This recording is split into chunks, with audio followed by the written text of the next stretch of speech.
Hello everyone, I'm Ankit and you're watching StudyIQ IAS English. In our today's video, we'll talk about Moatsu Festival, which is celebrated in the state of Nagaland. Now, there is a popular belief among many people, especially the ones who live in urban areas, that tribals have a very animistic, a very rudimentary kind of a life. But this, please understand, is a misconception. Learning about the ways of life, practices of the tribals will help you deal with this misconception. And as a result, I've thought understanding how Nagas participate in Moatsu Festival will help us break this misconception. Now, the context why I've picked up this topic for our today's discussion is that in every spring season, that is in the first 3 days of May, the Naga tribe celebrates the Moatsu festival, which is celebrated in a specific area in Nagaland, particularly the Mokchung district. Now, this festival, it marks an end to the sowing season and it is observed through communal feasting, folk songs, dances as well as gathering. So what are the origins of this festival? What are the practices or what are the celebrations done in this festival? And more importantly, what is the significance of this festival for the Naga tribe? That is what we need to understand in our today's video. Now, the notes which I will be using for our today's session, you can also download them by going to a particular Telegram channel called as ADS Live. And while you're at it, please do not forget to subscribe to the channel also. Okay, so let us start by understanding few of the very basic details about the Moatsu Festival. Now, unlike other festivals which are celebrated by tribals and other people across the country, Moatsu is not a religious celebration. It is basically a seasonal and a social festival that reinforces the beliefs that are very dear to the tribals. These beliefs include kinship, collective identity and generational memory. Now, you need to understand, in India there hasn't been a very strong culture in passing the literature from one era to another. So what plays in transmission of culture from one generation to another? It's the oral traditions like the festival, dance, music, etc. Now, the reach of this festival presently, it extends beyond Mokchung. It spreads to many urban Nagas who live in areas like Dimapur, Kohima, where this kind of a festival functions as a marker of cultural continuity, right? But you need to understand, since most of the Nagas today are Christians, but this kind of a festival has persisted for centuries among the Naga tribes. Now, what are the origin and agricultural foundations of this particular festival? Now, the kind of agricultural cultivation that is prevalent in most of the northeastern states in India, it follows a shifting kind of a cultivation known as Jhum cultivation, where the tribes, they actually slash a particular forest, undertake agriculture in that field intensively, and then they move to a next piece of land. So this is what is a Jhum cultivation. Now, this festival of Moatsu, it originated from this traditional agricultural cycle that even the Nagas actually participated. So what they do, they clear the forest, sow the seeds and conduct home repairs, and after this are completed, the monsoon season would arrive. So once this labor intensive task of preparing the field, slashing the forest, sowing the seeds, etc. are undertaken, up till the monsoon, the Nagas, they get a very brief period of time. And in this very brief period of time, in the spring season, is when the Moatsu festival is actually celebrated. What you have to understand, in this festival, villagers, they took collective break. They celebrate cooperation, which is very essential for any agricultural activity to continue. And more importantly, they hope and pray for a good and bountiful harvest of the agricultural crops. So this is how this festival actually originated. But over the time, this purely seasonal pause has evolved into a broader cultural institution. And this cultural institution is now responsible for preserving and symbolizing social unity, gratitude for agricultural labor and indigenous identity. Now, why these kind of values are so important to cherish in 21st century? Now, in 21st century, after modernization has taken over our lives, you need to understand the value that each and every communities actually hold importance for manual labor, it is declining. So you need to understand what your roots are. And if any community has a root in agricultural activities, especially be it Jhum cultivation, which is a labor intensive task, you need to value and cherish exactly those identities.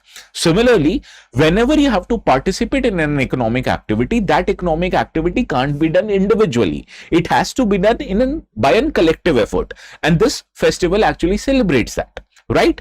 Similarly, it values values such as cooperation, hospitality. Now, in a functioning society, not everybody is well abled. Somebody works more, somebody talks more, right? So this kind of a attitude, if you take that I'm the one who works, somebody else doesn't work, so who am I to provide for him? This kind of an attitude won't work in a well-functioning society. So in order to understand that, you need to cherish even those people who are not able to participate in the economic or manual labor activities. Similarly, it also favors respect for elders. How does this festival celebrates respect for elders? I'll tell you when we understand key activities that are done during this festival. Similarly, this festival serves as a vehicle for transmitting oral traditions and stories through dances which are performed during the celebration done in this festival. Similarly, the memories of migration, ancestry, clan history, all of them are transmitted through these very folk songs and dances. Now, during this festival, fire, shared wood and communal gathering, it symbolizes purification, and most importantly, it symbolizes that when each and every member of the society is participating in a religious activity or in a social activity, it symbolizes that everybody is equal in that society. And this you need to understand from tribals. Unlike modern world, unlike the distinction of caste, class, religion, etc., you need to understand tribals live a very equalitarian way of life, and this is a very proof of it, that each and every member of O tribe, they actually participate in the Moatsu festival. So this is how it is a very symbolic of the tribal culture. Now, what are the key elements of the festival? The most important and the key element of this festival is folk songs and warrior dances that are performed wearing traditional attire, which are created and woven just before the festival by the women. So hand woven shawls, bead ornaments, etc., which you can see on this warrior, are the ones that are used during the festival. Similarly, there is an important ceremony that helps called as Sangpangtu ceremony, which is a centerpiece ritual in which the villagers, they gather around large fires, they share food, meat, rice, beer, and here elders narrate the stories. So what is the role of elder in an Naga society? They are the ones who ensure continuity of the culture. From their older generation, from when they were young, they would carry on the stories told to them by their forefathers, and then they would transmit it to the next generation. So they are acting as an element of continuity here. So this is how discussing these matters within the community matters. It helps you preserve your culture through oral traditions and transmit them to the next generations. Similarly, other activities and elements of the festival include traditional foods, which include smoked pork, which are served with bamboo shoots, rice, fermented and boiled green vegetables, meat preparations, etc. And one of the most important beverage that the old Naga tribes actually consume is a rice beer called as zutho or tutse, depending upon their viscosity and thickness. Now, these are central to hospitality and bonding among the community members. Similarly, the young participants of these festivals participate in game and informal competitions, which actually carry forward the community traditions, right? So the image you can understand, these are the rice beers that are consumed by the Naga tribe, especially the Nagas. Now, how is community participation ensured in this particular festival? Now, you need to understand this festival, as against most of the modern festivals which are made very popular to social media, this emphasizes on participation over the spectacle. So it is where the entire village is centered rather than it being commercialized. Now the preparations, they start actually very ahead of the festival. So what happens parallelly? Agricultural activities are finished, food and ceremonial clothings are prepared, and gathering spaces are readied. And at the same time, elders, they are the ones who guide rituals and oral traditions. So youth, what they do, they rehearse the performances, women, they handle food and weaving, and men, they coordinate the activities which require participation of many members of the community. So this is how each and every member, elders, younger ones, children especially, women and men of middle age, all of them participate in this activity. Understood? So this is how, understand how this contrasts with modern celebrations and festivals which are celebrated in a nuclear family within a confines of your houses, and it is made and celebrated more over social media rather than cherished in real life.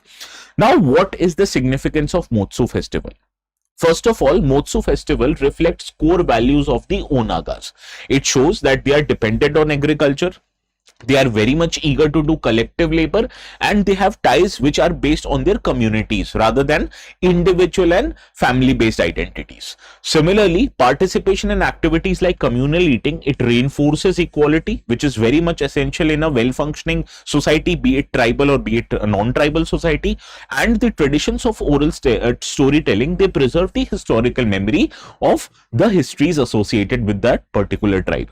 Even for the younger and the urban Nagas who have been removed from their village life, this festival, it remains a vital link which will help them understand their ancestry and belongingness in a better manner. And it functions less of an entertainment and more of a intergenerational cultural bridge. Understand so how this kind of a festival reinforces social values, it cherishes your culture, and most importantly, it brings everyone together in front of the village, right? So this is how the practices of Nagas are very essential, especially the Moatsu festival.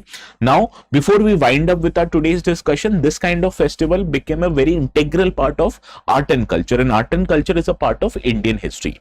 Indian history, including each and every aspects of it, geography, polity, economy, these are important subjects. But other than that, all the subjects related to UPSC are covered in our P2I foundation batches. In these batches, if you take admission, you'll get very structured way of giving classes in live and recorded manner. You get access to mentorship, you can assess your preparation through a live dashboard where you revise multiple times and give test series. So this is what is a smart model that we adhere to in all of our batches. Now, one of the batches is going to start from 27th of June, so do not forget to take admissions to those batches. And before we end up our today's discussion, this is the question I'd want you to solve. This is more or less based on UPSC pattern. Do let me know the correct answer of this question, and if you want to download the notes, this is where you'd get it on the Telegram channel called as ATS Live. Now, students who are watching this from Northeast, especially Nagaland, do let me know if you are eager to celebrate next year's Moatsu Festival or not. So this is all from my side. Please have a very good day. We'll see each other again tomorrow.